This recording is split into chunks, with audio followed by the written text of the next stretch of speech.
The security footage was only 43 seconds long. A man in a gray cleaning uniform mop cart parked by the door, standing completely still over a drafting table that had nothing to do with his job. His hand moved once a single correction drawn in pencil across a structural diagram that Hartwell Interior's entire design team had signed off on. Then he picked up his mop and walked away like nothing happened. Diane Hartwell watched that clip 4 times before she said anything. What she finally said was not what anyone in the room expected. Cal Whitmore's alarm went off at 4:45 every morning, but he was usually already awake. Not because he couldn't sleep. He'd learned to sleep anywhere in any position, for however long the gap between shifts allowed.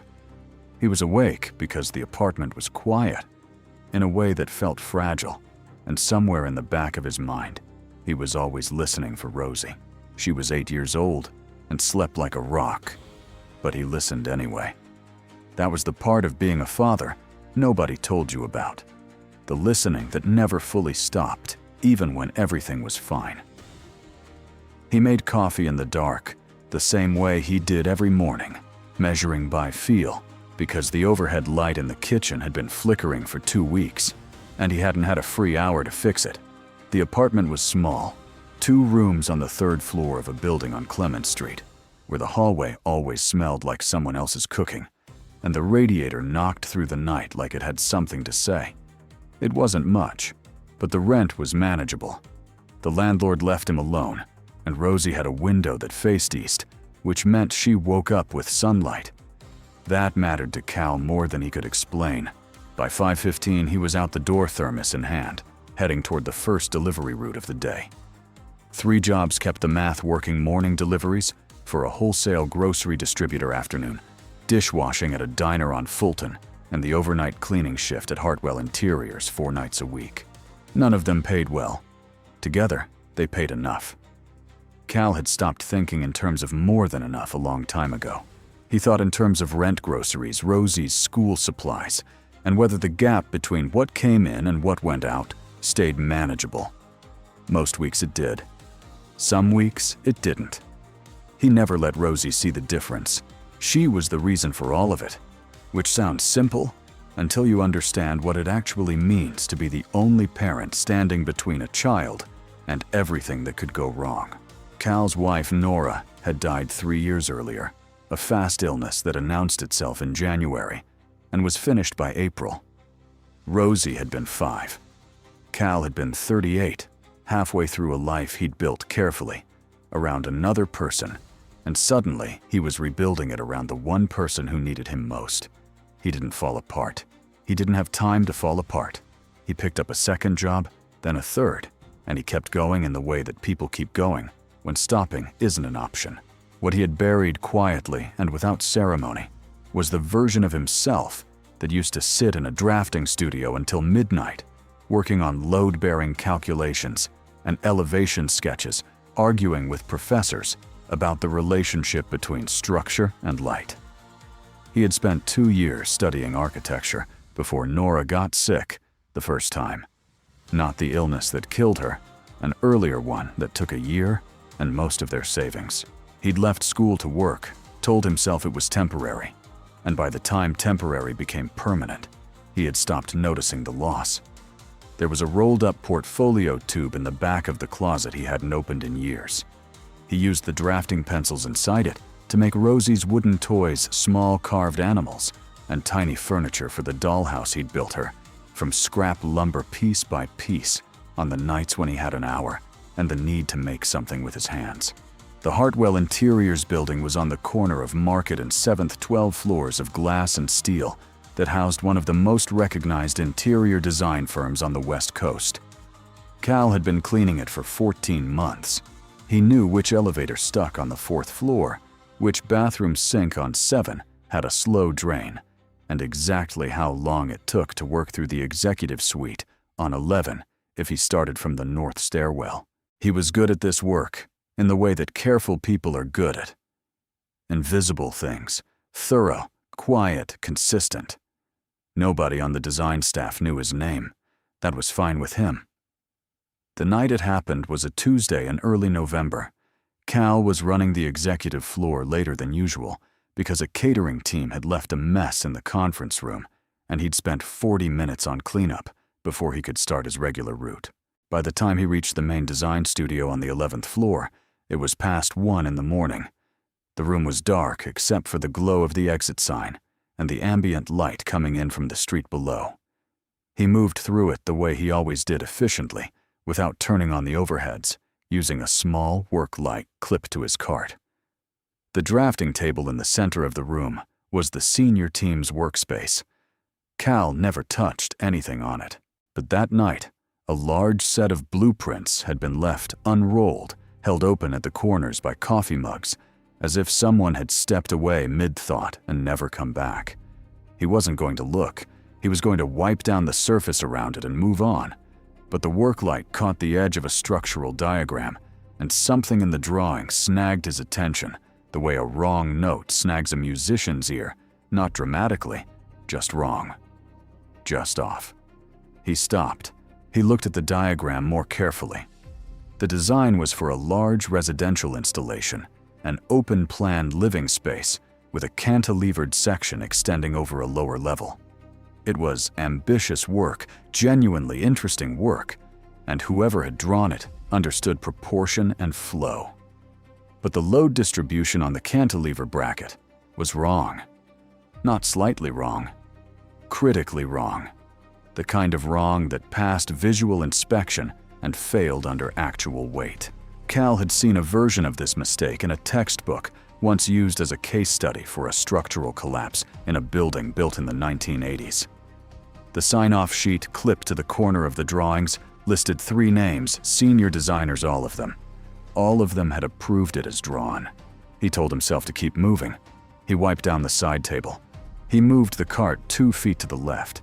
Then he stood there again, looking at the blueprints, doing the math in his head, the way he used to do it sitting in that drafting studio at midnight, arguing with himself about load paths and material tolerances. The math was clear. If this design went to fabrication as drawn, something would fail. Maybe not immediately, but eventually, and badly. Cal reached into his cart and found a pencil, one of his own. Not theirs. He pulled a clean sheet from the recycling tray beside the table and worked out the corrected calculation in the margin. Then carefully, he marked the error on the blueprint itself. Not a redesign, just a correction, a single penciled note in the bracket specification with an arrow and the revised load figure written clearly in the margin. He double-checked it. It was right. He set the pencil down, straightened the blueprints back to the way he'd found them, and pushed his cart toward the next room. He didn't think about it again that night. He finished his shift, took the elevator down, and walked to the bus stop in the cold. On the ride home, he thought about whether Rosie's winter coat still fit, and whether he could squeeze the grocery run in before the afternoon shift. The blueprints were already in the past, the part of the past that belonged to a version of himself he'd stopped counting on a long time ago. The next morning, Cal ran his delivery route, the same way he always did, loading the truck at the warehouse on Brannan at 5:30, working through the stops in order, stacking crates and signing manifests and moving on. His body knew the route well enough that his mind could stay elsewhere. And that morning, it kept drifting back to the blueprints. Not with anxiety exactly, more like the low-grade awareness of a man who has done something he can't undo and hasn't yet decided how he feels about it. He told himself it didn't matter. He'd corrected a structural error. That was a good thing. Nobody would ever know it was him. He was wrong about the second part. By the time Cal arrived for his afternoon shift at the diner, the unease had settled into something quieter, easier to ignore. He washed dishes for 4 hours, scraped plates, refilled the sanitizing trays, and exchanged maybe 12 words with the cook. On the bus ride toward the Hartwell building that evening, he watched the city go dark and thought about Rosie. She'd be at Barry's apartment by now, eating whatever Barry had made for dinner, probably drawing at the kitchen table. While the old man watched the evening news, Barry Osgood lived directly across the hall and had been looking after Rosie on Cal's overnight shifts for nearly a year. He never asked for anything in return. Cal paid him when he could, and tried not to think too hard about what the arrangement said about how thin his support system actually was. He badged into the Hartwell building at 9:50 and went straight to the supply closet on the ground floor to load his cart. That was when he first heard the noise, not loud, but different from the usual end-of-day quiet of an emptying office building. Voices on the elevator clipped and tense, someone saying the word unauthorized twice in the same sentence. Cal kept his head down and focused on counting his cleaning supplies. Pete Graves found him 20 minutes later on the 3rd floor. Pete was the building operations manager, a position that in a building like Hartwell Interiors carried more weight than its title suggested.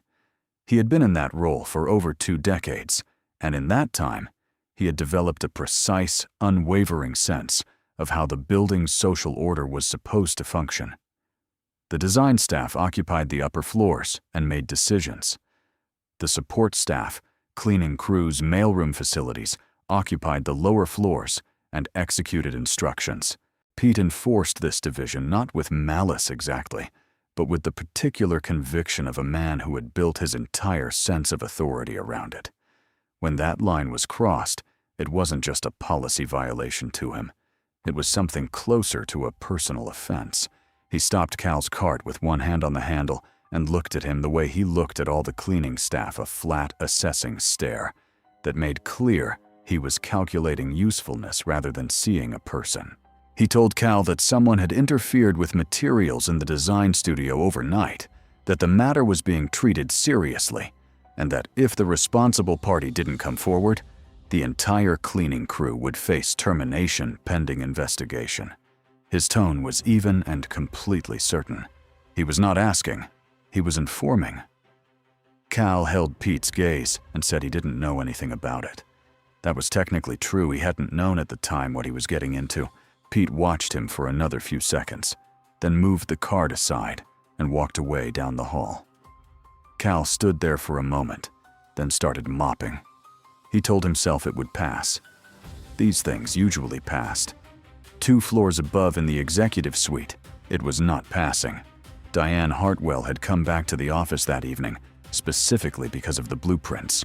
She'd received a call from her senior project lead, a thorough and unflappable woman named Carol Briggs, who told her that someone had made penciled annotations on the Kellerman project drawings overnight, and that the annotations appeared to be structurally significant. Diane had asked Carol what she meant by significant. Carol told her to come look. Diane stood at the drafting table for a long time. The correction was made in pencil, in a clear and practiced hand, the kind of handwriting that belonged to someone who had spent years writing in margins. The revised load calculation in the bracket specification was precise, properly notated, and as far as Carol could determine, without running a full structural analysis, correct. Not approximately correct, exactly correct, in a way that suggested the person who wrote it had not looked it up. They had worked it out. Diane asked Carol how long it would have taken to catch this in the normal review process. Carol said it might not have been caught until fabrication. Diane did not say anything to that. She just looked at the handwriting again. She pulled the security footage herself that night, sitting at the desk in her office with the door closed. The system on the 11th floor covered the main corridor and the entrance to the design studio. The timestamp showed the studio door opening at 1:17 in the morning. A man in a gray cleaning uniform entered, worked the room with his cart, stopped at the drafting table for approximately 4 minutes, and left. His face was visible for less than 10 seconds total, but it was enough. Diane cross-referenced the cleaning crew schedule that Pete Graves kept on the shared operations drive. The overnight shift on Tuesday had one person assigned to the executive floors. His name was Cal Whitmore. She did not call Pete. She did not file a report. She wrote the name down on a notepad and sat with it for a while, thinking about the 4 minutes at the drafting table and what a person would have to know and be to do what this man had done. Cal was finishing the 9th floor when the elevator opened, and Diane Hartwell stepped out. He recognized her, the way anyone who worked in a building recognized the person who owned it, not from personal interaction, but from the framed photographs in the lobby, and the and the way the rest of the staff moved differently when she was around. She was in her mid-50s, dressed simply, and she walked toward him without the hesitation of someone who wasn't sure what they were about to do. Cal kept his hands on the mop and waited. She told him she had watched the security footage. She told him she knew it was him. Then she asked him directly and without preamble who he was. Cal felt the floor shift under him in a way that had nothing to do with the building. His first instinct was the same instinct that had kept him employed and out of trouble for 3 years. Keep your head down, say as little as possible, give no one a reason to look at you twice. He told her he cleaned the floors. He told her he didn't know what she was referring to. He could hear how unconvincing it sounded even as he said it, but he couldn't stop because the alternative, admitting what he'd done, explaining why he'd done it, opening that door, felt more dangerous than the lie. Diane listened to him without expression.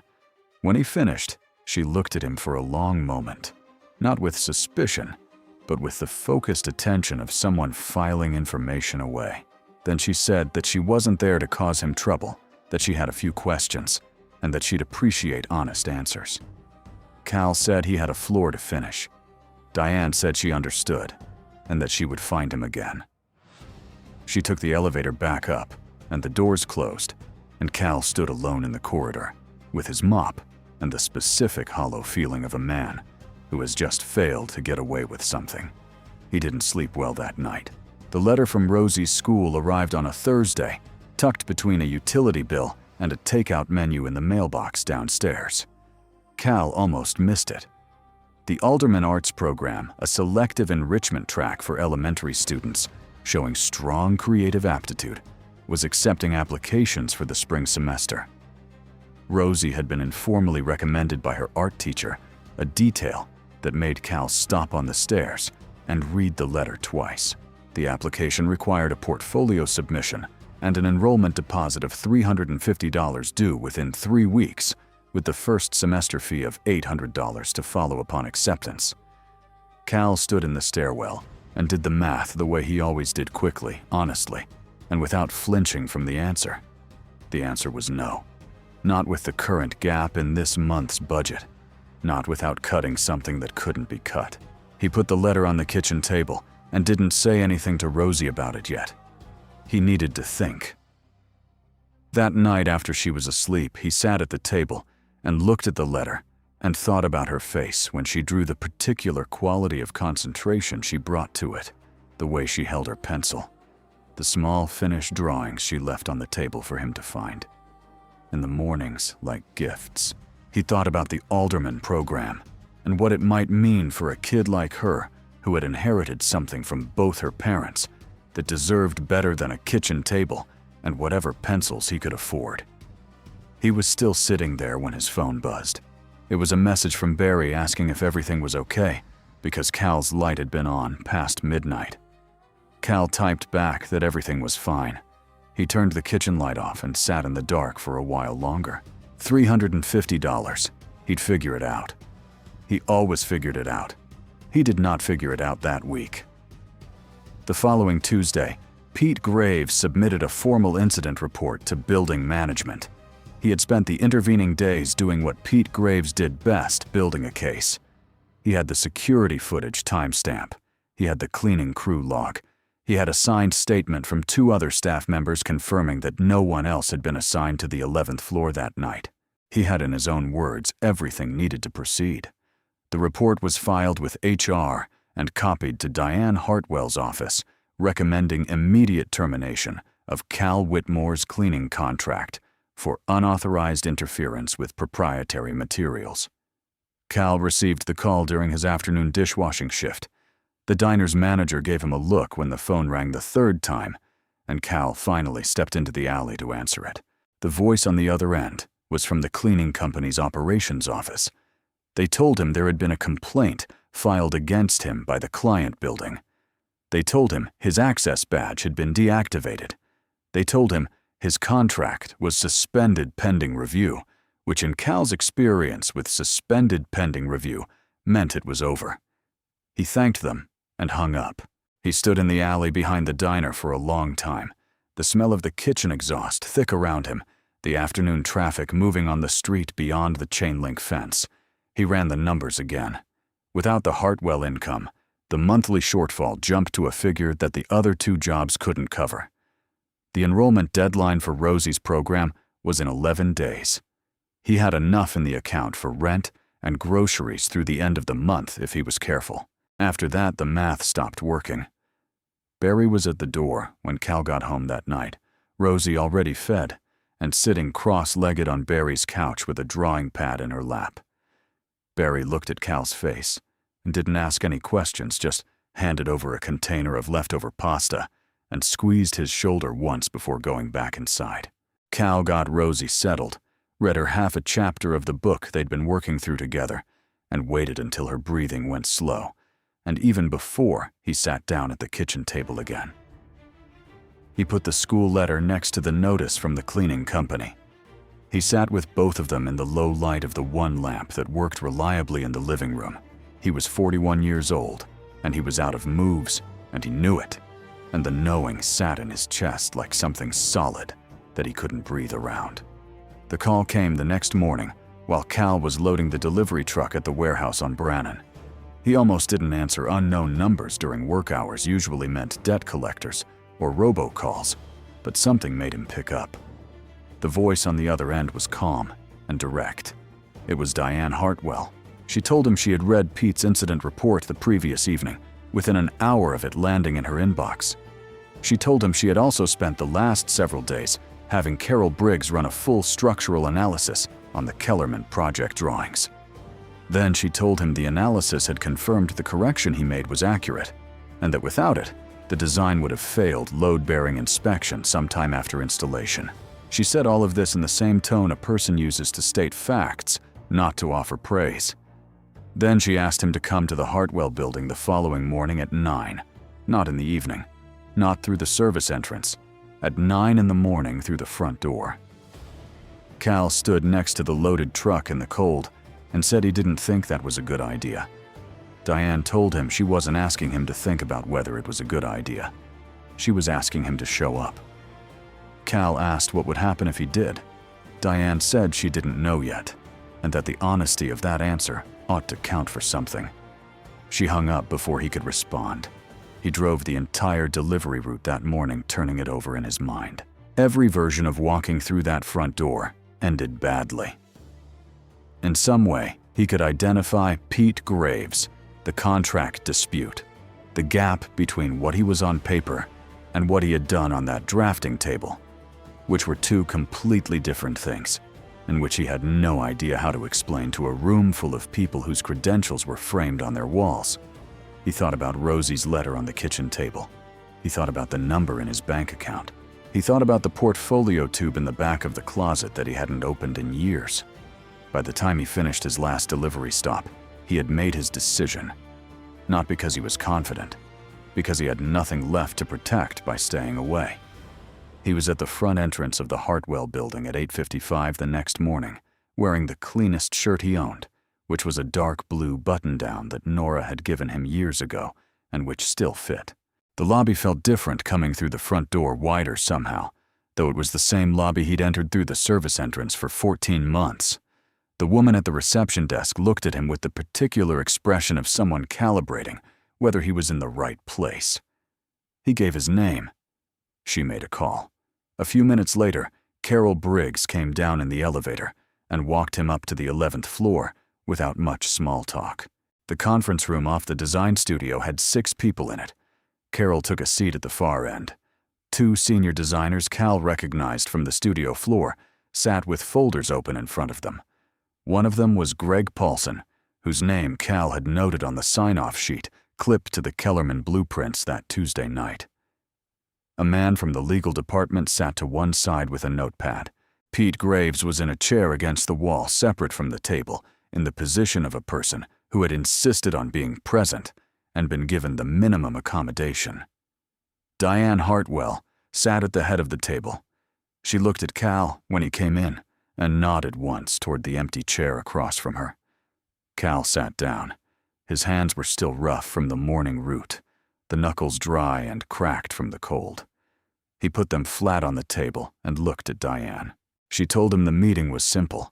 She wanted to understand how he had identified the structural error in the Kellerman drawings. She wanted him to walk them through his reasoning. She said this wasn't a disciplinary proceeding.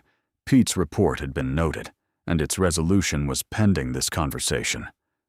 What happened next depended on what he said in the next hour. She told him to take his time.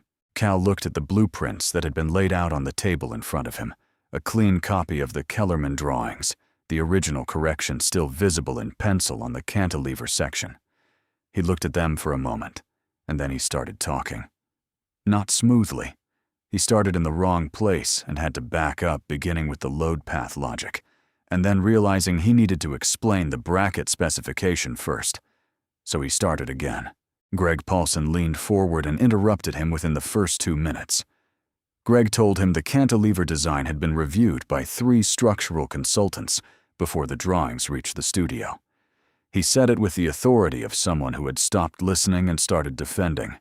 He asked Cal where he had gotten his information. Cal said he hadn't gotten it anywhere.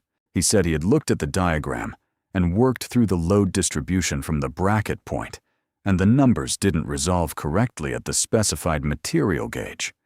He said if you increased the gauge, or redistributed the load path, by shifting the secondary support, the calculation stabilized. He picked up a pencil from the table, not asking permission, just picking it up, and worked through the arithmetic on the margin of the copy in front of him, step by step, the way he used to do it in the studio at school when a professor challenged him in front of the class. Greg watched him write. The room was quiet. When Cal finished and set the pencil down, Greg looked at the margin for a long time without speaking. Then he looked at Carol. Carol gave a small nod that said she'd already confirmed this. The legal representative asked Cal about his educational background. Cal told him he had completed 2 years of an architecture program at a state university before leaving to care for his family. He did not go further than that. The legal representative wrote something on his notepad. Pete Graves, from his chair against the wall, said that 2 years of unfinished coursework was not a professional qualification, and that the question of unauthorized access to proprietary materials remained unresolved regardless of the outcome of any calculation. His voice was steady. He believed what he was saying completely. Diane looked at Pete for a moment, and then back at Cal. She asked him why he had made the correction instead of reporting it. Cal considered how to answer that. He said he hadn't known who to report it to.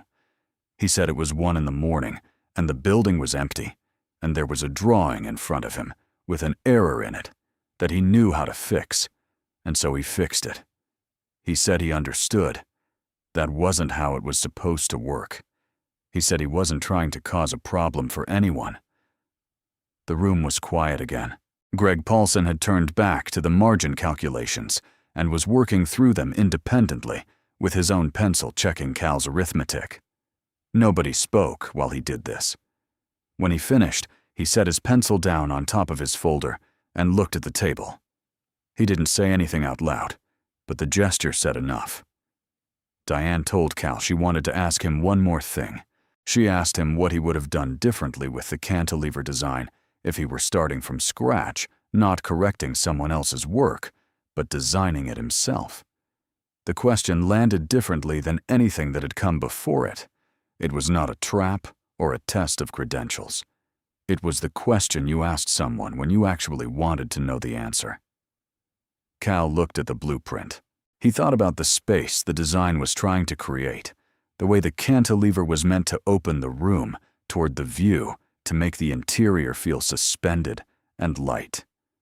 He said the structural problem was coming from trying to achieve that effect while keeping the bracket concealed within the floor plane, which was a reasonable aesthetic choice, but was creating a compromise in the load path. He said if you were willing to let the bracket be visible to make it a design element instead of hiding it, you could use a heavier gauge, cleanly the math resolved without redistribution, and the room still got the effect it was going for, maybe better, because the structure itself became part of what you were looking at. He said there were buildings from the 1950s and 1960s that did exactly that, where the honest expression of structure was the design. He named 2 of them. Carol wrote something down. Nobody said anything for a moment. Then Greg Paulson, without looking up from the blueprint, said that was not a bad solution. He said it in the tone of a man who was irritated at having to admit something. The meeting ended without a formal conclusion. Diane thanked Cal for coming in and told him someone would be in touch within 48 hours. Pete stood up and said he wanted it on record that the access violation issue had not been resolved. Diane said it was on record. Pete left. The senior designers gathered their folders. Cal walked back to the elevator with Carol Briggs, who said nothing until the doors opened, and then told him quietly that he had done well. Cal thanked her and rode down to the lobby alone. He walked out through the front entrance onto Market Street and stood on the sidewalk in the November cold. He didn't know what to do with himself. He had another 3 hours before the afternoon dishwashing shift. He walked to a coffee shop 2 blocks away, ordered the smallest size, and sat at a table by the window, watching the street. His hands were still on the table, still rough, still the same hands that had loaded crates at 5:30 that morning and would be scrubbing pans at 2 in the afternoon. Whatever had just happened in that conference room, nothing about those facts had changed. He drank his coffee and waited. The 48 hours passed. No call came. Cal worked his remaining 2 shifts, picked up Rosie from Barry's maid dinner, read to her at night, and tried not to watch his phone. On the morning of the second day, he told himself it hadn't worked, that the sensible outcome was the one where a man without a degree and without a contract went back to finding another cleaning job, and that the alderman enrollment deadline would pass and Rosie would draw at the kitchen table, and that would be fine, because she was drawing anyway, and she was good at it anywhere. He told himself this in the way a person talks themselves down from a ledge they've already decided not to jump from. On the 3rd morning, he found the envelope. It was on the floor inside his apartment door, pushed through the gap at the bottom, a plain white envelope with his name written on the front, in the same clear, practiced handwriting he recognized from Diane's notepad the morning of the meeting. She had sourced his address through the HR records attached to the cleaning company's building contract, a detail Cal would only piece together later. Inside was a single folded document, a 3-month junior contractor agreement with Hartwell Interiors at a monthly rate that was less than what most people in that building made in a week for a support role in the design and technical review team. Attached to it with a paper clip was a personal check made out to Cal Whitmore for $350, with the word advance written in the memo line and nothing else. No note, no explanation, no promises about what happened after the 3 months. Cal sat down on the floor of his hallway with the envelope in his lap and read the contract twice. The rate was low. The title was the lowest possible entry point into the professional structure of a firm like Hartwell. The 3 months were not guaranteed to lead anywhere. He understood all of that clearly, and none of it changed what he felt when he held the check in his hands and thought about Rosie's letter on the kitchen table and the enrollment deadline that was now 4 days away. He signed the contract at the kitchen table that evening, using the same drafting pencil he'd used on the Kellerman blueprints, and then thought better of it and found a pen. He put it in the return envelope that had been included and left it by the door to mail in the morning. Rosie came out of her room in her pajamas while he was sitting there wanting a glass of water. She saw him at the table with papers in front of him and asked if everything was okay. Cal told her everything was fine. She got her water, looked at him with the steady, perceptive attention of a child who has learned to read her parents' silences, and then came and leaned against his arm for a moment before going back to bed. He put his hand on top of her head. She was warm from sleep and smelled like the strawberry shampoo Barry had given her for her birthday. Cal sat with his hand on his daughter's head and did not say anything because there was nothing to say that she didn't already understand. The following Tuesday, Cal Whitmore walked into the Hartwell Interiors building at 8:45 in the morning through the front door wearing the dark blue shirt. He was 41 years old. He had rough hands, and an unfinished degree, and a 3-month contract that proved nothing except that someone had decided he was worth the 48 hours it took to find out. He signed in at the front desk, took the elevator to the 11th floor, and sat down at the work table Carol Briggs showed him to a corner spot with a drafting surface and a window that faced east. He opened the folder Carol left for him. The first thing inside it was the Kellerman project file with a sticky note on top that said, "Second review flag anything." Cal picked up a pencil. He started reading. That evening he was home by 6. Rosie was at the kitchen table drawing a house roughly sketched with 2 figures standing in front of it. She looked up when he came in and said he was early. He said he was. She scooted her chair over to make room. He sat down next to her, put his coat over the back of the chair, and looked at the drawing. She had given the smaller figure a hard hat. A knock came at the door. Barry with a pot of soup, and the easy manner of a man who already knew the answer to the question he wasn't asking. He set the pot on the stove and looked at Cal sitting at the table next to Rosie, and nodded once, a slow and satisfied nod, and then went back across the hall without a word. The apartment was still small. The contract was still 3 months with no guarantees. The dishwashing shift was still on the schedule for Thursday, because Cal wasn't going to drop it until the contract was certain. All of that was true. And also, this was true.